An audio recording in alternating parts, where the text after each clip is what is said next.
Hello again and welcome to Atheists Talk. This program is produced by Minnesota Atheists, and I'm your host for this program, Steve Petersen. All of us have two things in common. We're all born into this world and we'll all die from this world. However, the circumstances surrounding both events in our lives are vastly different, and they have an impact on how our life works. For this program titled Compassionate Choices, we'll concentrate on how we die. Many of us have first-hand experience with a loved one who possibly died alone in the hospital, hooked up to IVs, respirators, and things like that. And after we left the hospital and grieved for the loss of our loved one, we all thought the same thing. I don't want that to happen to me. And this program will help you make decisions and choices now when you're cognitive and before you end up in these positions to prepare yourself how to close out the end of your life and to give your loved ones guidance as to what they should do if you no longer can make decisions for yourselves. Compassionate Choices is the premier national and local organization working to enable life planning in the hope that each of us at our demise is finalized with as much dignity as possible. We'll talk about Compassionate Choices goals and services, healthcare directives, and two cases in the news recently. Barbara Mancini, a woman from Pennsylvania who was charged with assisted suicide after she innocently gave medication to her 93-year-old terminally ill father, and she was charged but acquitted of those charges. And Bethany Maynard, who a 29-year-old who recently utilized the Oregon Death with Dignity Act to end her life due to circumstances of untreatable brain cancer. And we'll end the program on any possible changes that Minnesota might consider in the climate that we have going on for changes in death with dignity law. For this program, I have Janet Conn, who's president of Minnesota Compassionate Choices, or Compassionate Choices of Minnesota, isn't that correct? Okay. Janet, welcome to the program. Thank you, Steve. Now, Compassionate Choices nationally has been around for about 30 years, and locally, I think, for a fair amount of time of that. Right. And what is it that Compassionate Choices does? Well, we are the leading nonprofit organization that is committed to bringing everybody the best death possible. And to do that, we engage in advocacy, education, and client consultation. And all of those are aimed at expanding choice at the end of life to include physician-assisted dying and making that legal across the country as it currently is in 5 states: Washington, Oregon, Montana, Vermont, and Arizona, although Arizona is still being litigated in the courts or appealed. So Arizona, did they pass the laws? No, Oregon went through several. Arizona is like Montana. There was no law on the books that made it illegal for a doctor to comply with his patient's wishes for life-ending medication. And so some doctors and patients got together to bring this to the courts so that the court could rule and say, yes, you can go ahead and do this, that it's legal and constitutional. And they have won at the however many levels they've already been through, but the opposition is still going to appeal it to probably another level. So the victory has been on the side of physician aid and dying. Yes. Right. And that's been the trend all around the country. Well, we have had success in 5 states, but in a lot of states there have been some very close votes. Some states have done it by having a referendum, and some by legislation. Vermont is the only state that has actually passed legislation through the legislature, as opposed to a citizen referendum.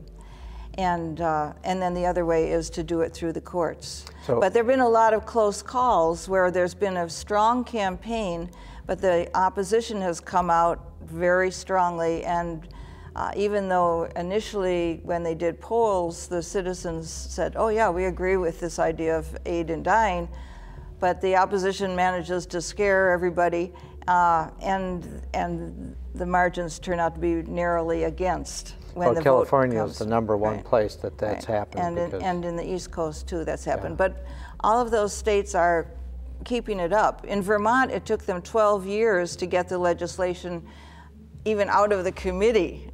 They just kept working on it and working on it. So it's never easy, unfortunately.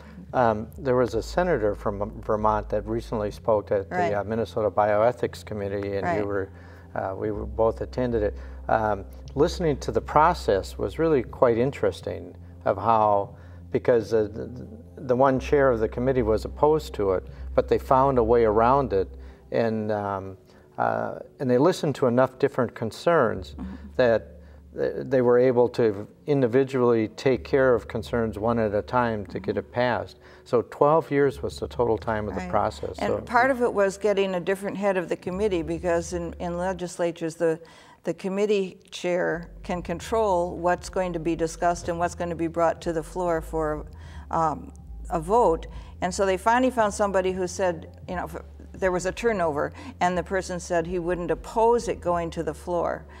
So they did manage to get it out, and there was all kinds of procedural wrangling. Yeah. And then they ended up having to make a compromise, and the odd thing in Vermont is that the bill that was finally passed is going to expire in like 3 years, or 3 years from the time it passed. So at that point it would go away, and it would just revert to a the substitute bill that was being debated at the same time, which was just to give doctors immunity if they did give so much sedation or pain relief that they won't be prosecuted. That death resulted, and it's saying, well, that doesn't count, as opposed to being positively able to say, yes, I will give you this medication on request. So that would do it. To compare it to what Oregon has, Oregon basically has that physicians can prescribe a barbiturate that, taken a certain way, will cause death rather immediately. Yes. And but the individual has to be able to take the medication themselves. Yes. And they have a long series of safeguards in making oral requests and written requests and second opinions, and you have to be an adult and of sound mind, and the doctor has to be assured that, you know, take precautions that you aren't doing it out of depression or mental illness, and you're not being coerced by anybody. And a second opinion also. Right, get a second opinion. And in the, I don't know, it's been probably 16 years that it's actually been used. There's been no report of any kind of abuse. It's going very well. And the other thing to note about it, and Oregon being the state with the longest history, that very, very, very few people actually do this. You know, so it's less than 1% of all deaths in a given year. So it's not as though it was sweeping the countryside and people were being swept up and carried along. Well, and the other part of it, a lot of people, it relieves so much stress that this is an option they can exercise if needed. That some of them, I think there was about 1,000 or so that received the prescriptions, but I'm not sure what the number is of how many actually used it. The number is much less than people that received it. So either they died before they did, or before they needed it, or it was just that they were psychologically relieved of this burden, because all of us have been through this experience of being in the hospital and seeing a loved one out of your control. And that person, once you're in the hospital and there's no clear directive, or there's no agreement upon the survivors, the family members, that person just sits there and lingers. And the hospital's goal is to keep you alive. You know, it isn't that the hospital's doing something wrong. Their goal is to keep you alive, or somebody's going to sue them. And right, they have that. There's always a debate. Is it the doctors who are carrying on with all these procedures and aggressive treatments, or is it the families? And there's some of each, and in each case might be different, because very often the doctors who are sympathetic to the idea of not necessarily a physician aid in dying, but not prolonging life beyond the point where it's meaningful to the patient. But those doctors then are confronted by family members that can't let go of the person and say, oh no, you've got to keep going, try everything, we can't lose our father or whatever. The doctor's not the one that should be making that decision. It should be the patient, and in consultation with the family should be involved.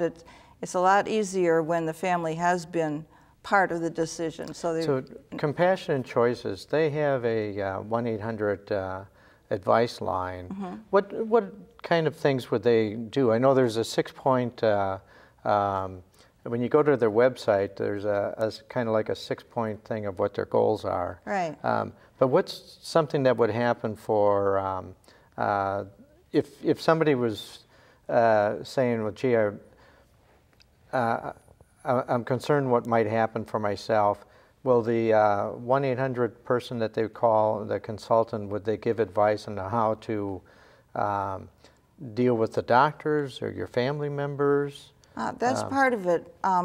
The group that does the consultation is specially trained, and I'm not a part of that part of the organization, so I can't say exactly what they would tell you, but they can help people who are in the situation of facing death, within a relatively short period of time. Say the traditional definition of terminal is 6 months, although that's pretty loose. So either for yourself or somebody in your family. So it might be helping understand what your options are and making sure that you have the information that you need to make good choices. And then they will also help with how you deal with the medical establishment if there's pushback there, and all the aspects of reaching that end of life point and trying to make that as smooth and peaceful as possible. I know when I look at it, I've helped, I remember when I helped my parents fill out their healthcare directive,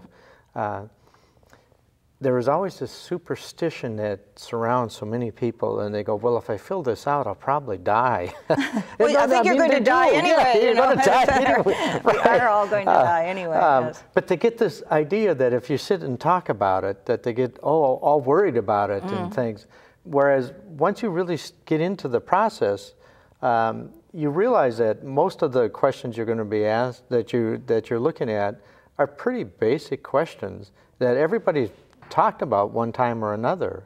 I know there is a healthcare directive that you like to use. Honoring Choices is the website for it, and we should just look at that for just a minute, because I think the one thing, if there was this legislative conference that Compassionate Choices, it goes around the country, and legislators from all the different states get together.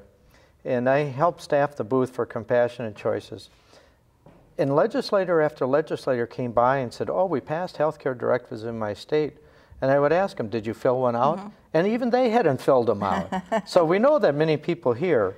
But basically, what's a healthcare directive in Minnesota? Well, there are 2 parts, and you can complete one part or the other or both. One is to name a healthcare agent, and that is the person who is legally designated to make decisions for you if you can't make your own decisions, if you can't speak for yourself. And the point is that the directive and the agent are in effect only when you can't do that. So it's not like you're locked into it. If you're still conscious and able to figure things out, you can say, your decision at that moment might not be the same thing that's written down. And now, the Honoring Choices healthcare directive basically, step by step, tells you how to fill it out. Right. The second part I wanted to get to is that that are the actual choices that you make about your health care, and the intention is to help you avoid unwanted care, futile care, aggressive treatment when it's not going to have any good effect. In fact, some aggressive treatment is actually harmful to the patient. And they find that when people go into just into hospice care or comfort care only, a lot of times they live longer than the folks that are having the aggressive care, the surgeries and so on. What about the power of medical attorney? Power of attorney for medical, is that part of the Minnesota? That is what the agent is. That's another term for the agent. So it's integral to the healthcare directive in Minnesota. Right. Because originally you had to have two different pieces. You used to have, in Minnesota, it was separated originally. Well, there is your power of attorney, which is for legal and financial affairs. And then there's the power of attorney for healthcare or medical purposes. So in but Minnesota, that's what we call an agent now, because it's a lot easier than that other mouthful, which I couldn't even get out just now. And it won't get confused with your financial representative. So part one, name your agent.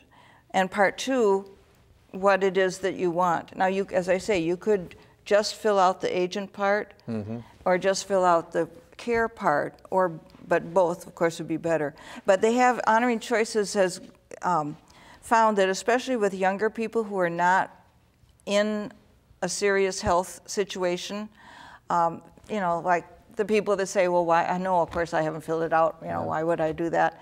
Well, everyone so what they do Terry is Schiavo. They have a very, very short form. It's really just one page, and it is just naming your agent, so that it's sort of the just-in-case situation. Yeah.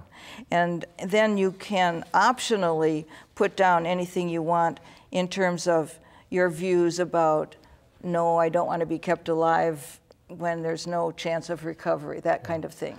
Oh, you can, a lot of us remember the Terry Schiavo case, and there you had a person who was brain death and in a vegetative state, and family members that disagreed about what to do. Right. I don't think there was any disagreement initially. Everybody was trying to do everything they could, but at a certain point it was just futile. There was no hope of her ever coming back.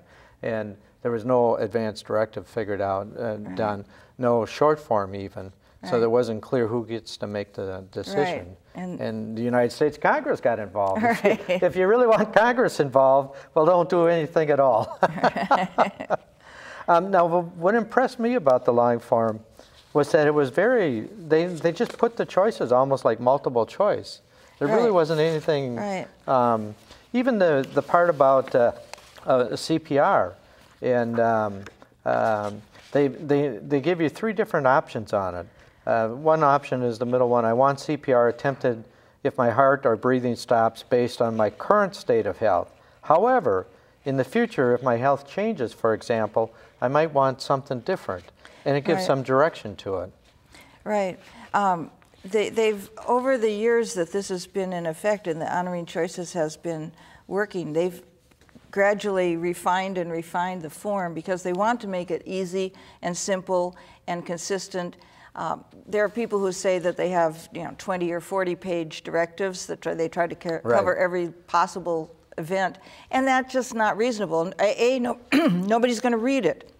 And it's not going to be helpful in the case. So they want to make it specific and get to the point.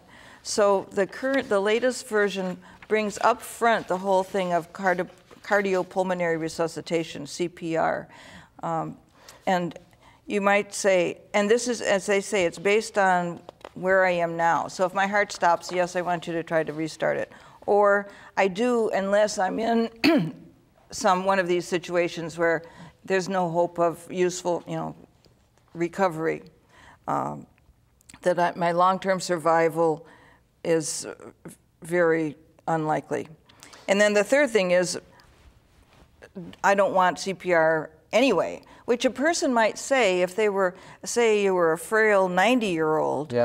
First of all, the chances of CPR being successful are very small. People don't realize that because they watch all the medical shows on TV and zap, they give them the blast and the person, is up on their feet again. In reality, that doesn't happen. So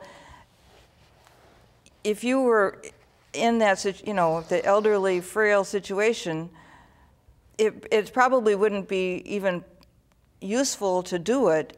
And you might say, what would they be bringing me back to so I can get older and frailer and, right. and My more mother's bedridden? in an assisted living, and she has a do not resuscitate with the local staff there. Right. And she's not even in a nursing home, but she's 91. Right. And otherwise relatively healthy. But before we're running down on about 8 minutes, I wanted to make sure we talked about Barbara Mancini a little bit. Okay.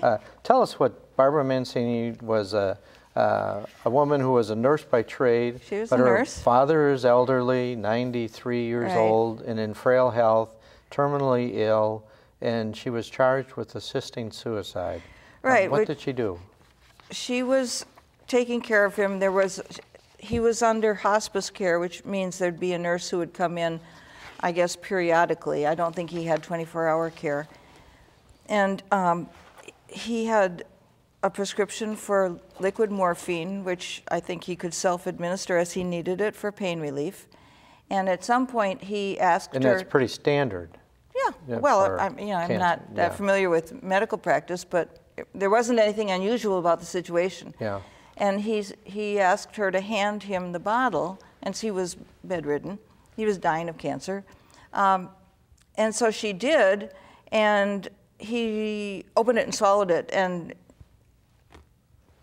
before she really processed what was going on, and one doesn't know what really, was the intention, but it just it happened, and she was present. And then, shortly thereafter, a hospice nurse did come in for her visit, and apparently wasn't of the same mindset and didn't understand what this person's wishes were about treatment.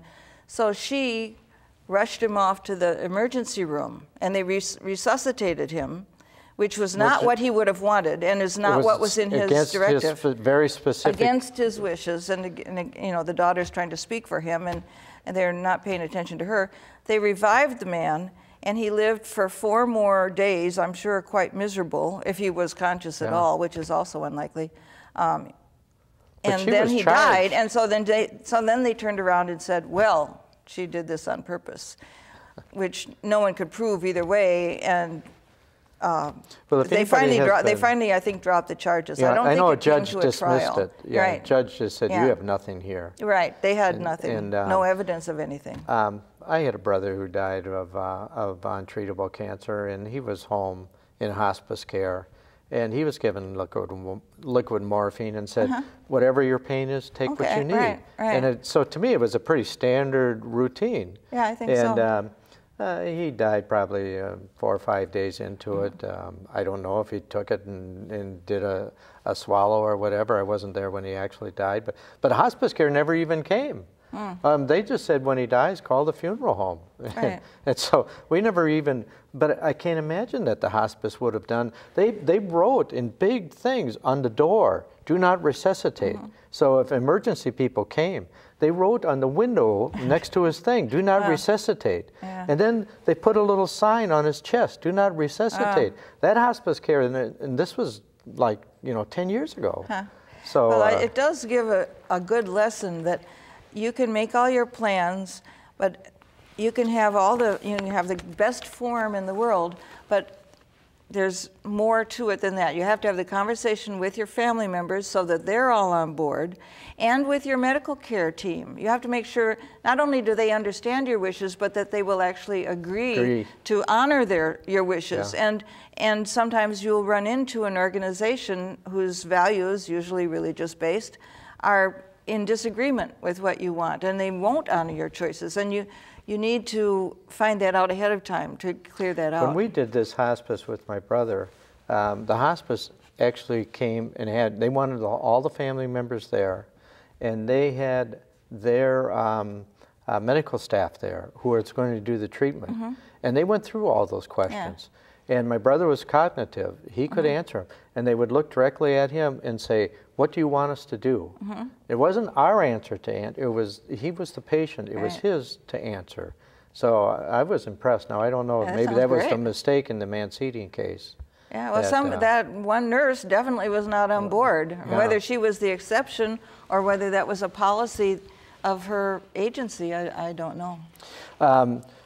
This will happen after this airs, but Barbara Mancini is one of the people you're bringing in to speak here locally. Right, we're co-hosting with the Hamlin University Law School.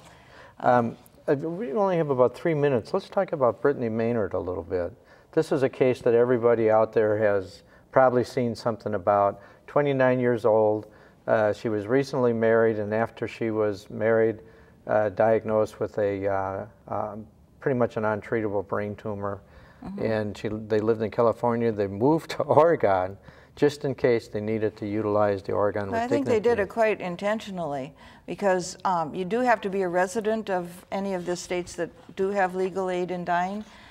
You do have to be a resident, so they did go in plenty of time to establish a residency and to establish a relationship with a physician there, which is another requirement, or an unwritten requirement. It's just, general procedure. Now, people say that she ended her life that she ended it prematurely. What are your thoughts? I think she knew when it was time. Apparently, she was suffering from increasingly frequent seizures and loss of control and pain and all kinds of symptoms. So she knew she was getting closer and closer to the end, and she did sort of set a date for herself on November 1st, and that's what she did. But the wonderful thing about her, I mean, there are many wonderful things, but she decided to use her last month or months being a crusader for the cause of legalizing aid in dying, so that other people would have the same benefits that she was receiving by going to Oregon. You shouldn't have to uproot your family and go off to another state to take advantage of this. I watched a number of videos that she did on YouTube, and she was just an incredible spokesperson. Yeah. I thought her courage was just enormous to be able to get up there and say that, and she certainly was driven by her own views. I never got the idea there was anybody manipulating or. Arthur Caplan, the ethicist, said that the face of the spokesperson for aid in dying changed from Jack Kevorkian to Bethany Maynard in this past time. So, we're just about, go ahead. I just wanted to say that one of the comments that I saw in the Minneapolis article about her death was that the religious spokesperson said, well, we think it's just tragic that she gave up. And that term is so meaningless when you're facing imminent death from brain tumors, to say that you're giving up because you choose to abbreviate your suffering instead of prolonging it. Yeah. That just made no sense at all. The overwhelming public agrees with what your statement is. Absolutely. But we have to thank you, Janet, for being here. Bethany Maynard's last words were, "It's the people who pause to appreciate life and give thanks who are the happiest. If we change our thoughts, we change our world. Love and peace to all of you." That's not somebody who gave up. For Minnesota Atheists, if you're interested in us, we'd be glad to send you a sample of our newsletter. Our contact information will come up at the end of the show. And if you contact us and want more information about compassionate choices, we will certainly pass it on to you.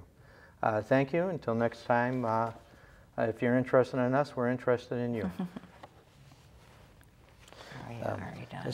Yeah, it goes by pretty fast.